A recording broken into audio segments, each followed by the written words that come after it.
A lot of things can be said about Mayor Rodrigo Rodi R. Duterte, both good and bad. But one can never say that he makes promises he cannot keep. When he first ran for mayor in 1988, he ran on the platform of restoring order and stability in what was then considered as the killing fields of Asia. Just barely a decade later, Asia Week magazine included Davao in the list of top 20 most livable cities in Asia, making it the most livable city in the Philippines. What was known as no man's land in the 1980s became a city known for its cleanliness and orderliness. Mayor Rodi delivered on his noble promise for Davao during his first term. So Davaoeños kept voting for him again and again. And he has never lost an election since 1988, no matter how bad his critics and political rivals paint him to be. Mayor Rodi is the longest-serving city mayor of Davao. Now on his sixth term as mayor, he actually first got into politics by accident. Son of the late Governor Vicente Duterte, the last governor of the still undivided Davao province, Mayor Rodi was a reluctant politician who believed that becoming mayor, like the presidency of the republic, has a lot to do with destiny. When the late President Ferdinand E. Marcos was ousted during the 1986 People Power Revolt, and upon the installation of the revolutionary government of President Corazon C. Aquino, then Assistant City Prosecutor Rodrigo R. Duterte was drafted and appointed OIC Vice Mayor of Davao City in 1986. And he was only considered for the post after his mother, Soledad Nanay Suling Roa Duterte, a staunch activist against martial law and a pillar in the local women's movement, refused the appointment. Mayor Rodi was prevailed upon to accept the OIC Vice Mayor appointment because he was thinking that he might be promoted to City Prosecutor after a democratically elected Vice Mayor has been chosen. That was his only goal then, to become head of the Davao City Prosecution Office. But fate intervened. The people of Davao chose him to be their city mayor in the first general elections under the Aquino government. And the rest, as they say, is history. The history of Davao in the last 2 decades, to be more accurate. There is at least an entire generation of Davaoeños who have not known any other mayor than Duterte. 20 years, 6 3-year terms as city mayor, and 1 3-year term as representative of the 1st Congressional District of Davao City. For someone who first got into politics by default, Mayor Rodi has done more for the city than any other politician of his generation. And he has done so with a clear vision and direction, as manifested in how he anchored the milestones of his 6 terms around a particular theme.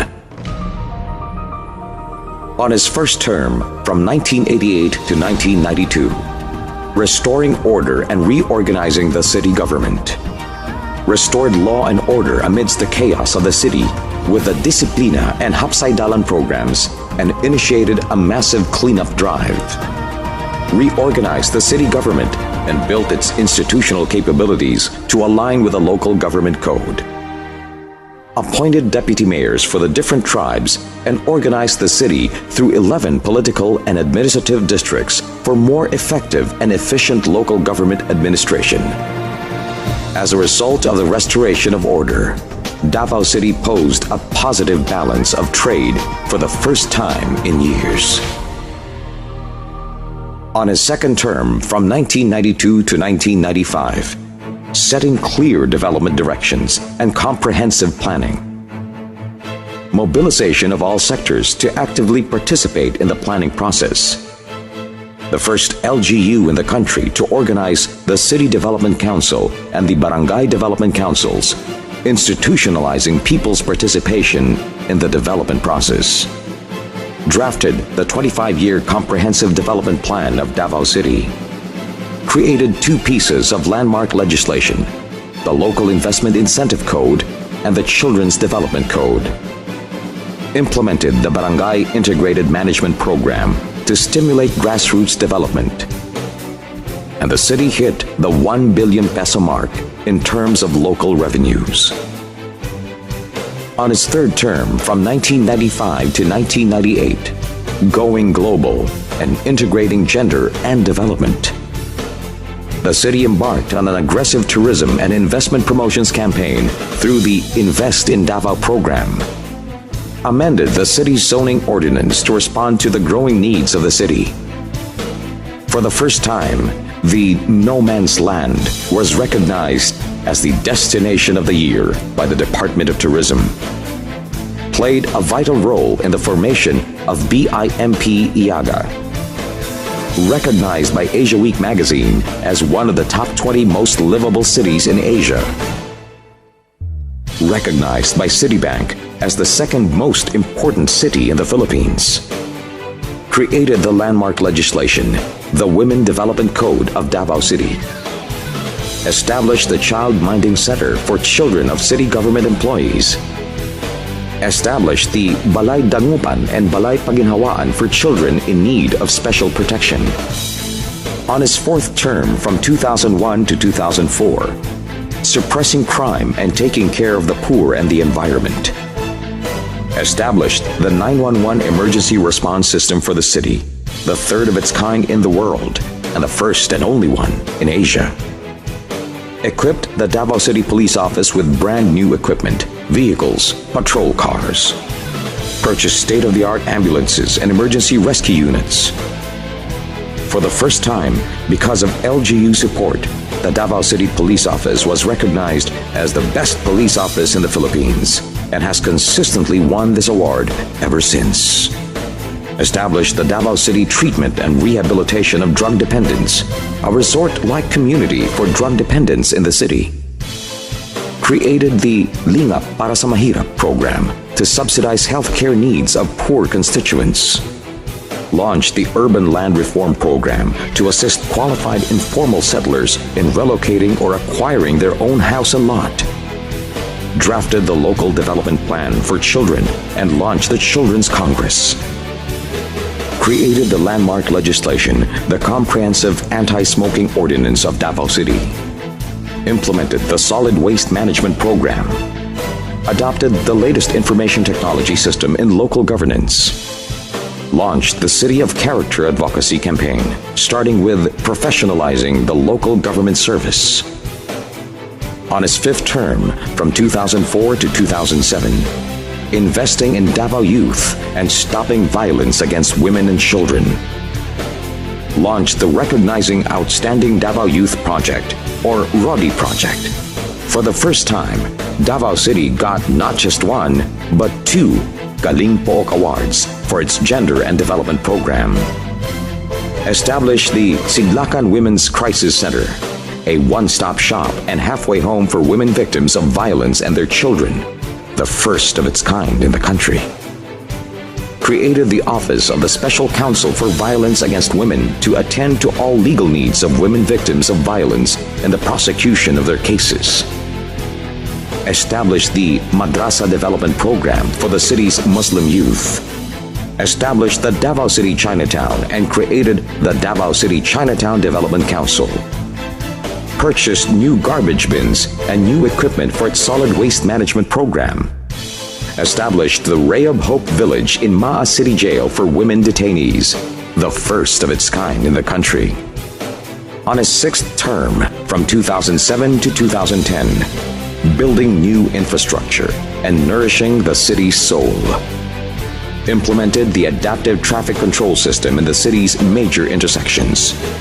Started the urban drainage and flood control system. Intensified watershed rehabilitation and coastal resource management. Built more farm-to-market roads and alternative road system network. Established Damlag Home for Boys as a response to problems arising in the juvenile justice law.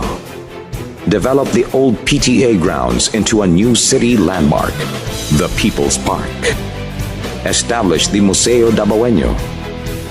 Launched the Davao program to establish Davao City as the culture capital of the Philippines. launched the Scholarship for Tertiary Education Program, or STEP, implemented the Mobile Early Childhood Care and Development Units in the barangays, a mobile preschool and daycare, launched the Magnegosyo Taday and Magnegosyo Tabay, social entrepreneurship programs to address poverty and stimulate the grassroots economy. Clearly, the Duterte administration is not all about order and security. It is not just an end in itself, but a means to a greater goal: restoring order and securing the law-abiding citizens and visitors of Davao were the prerequisites for the city's growth and development. When the people are safe and secure, they are able to realize their potentials and fulfill their promise. More than being the Punisher, as Time magazine called Mayor Rodi, he is also the generous provider who mobilizes Davao's resources to take care of the poor, the sick, and the hungry. Whether they are residents of the city or not, whether they voted for him or campaigned against him, he is the just leader who fights for the defenseless, the helpless, and the hopeless. He encourages open dialogue among his multicultural constituents and promotes diversity. He values honesty and truth and protects every person's right to express his or her opinion, even if it disagrees with his own. He is also the great problem solver, as he personally listens and attends to all his constituents' problems, from the most mundane to the most complex of issues. The people of Davao are spoiled that way. They really believe that everything can be given by Mayor Rodi, and all their problems will be solved by him instantly, which would sometimes make the mayor sigh and say, "I am not God. I cannot do everything." Indeed, Mayor Rodi Duterte is not God.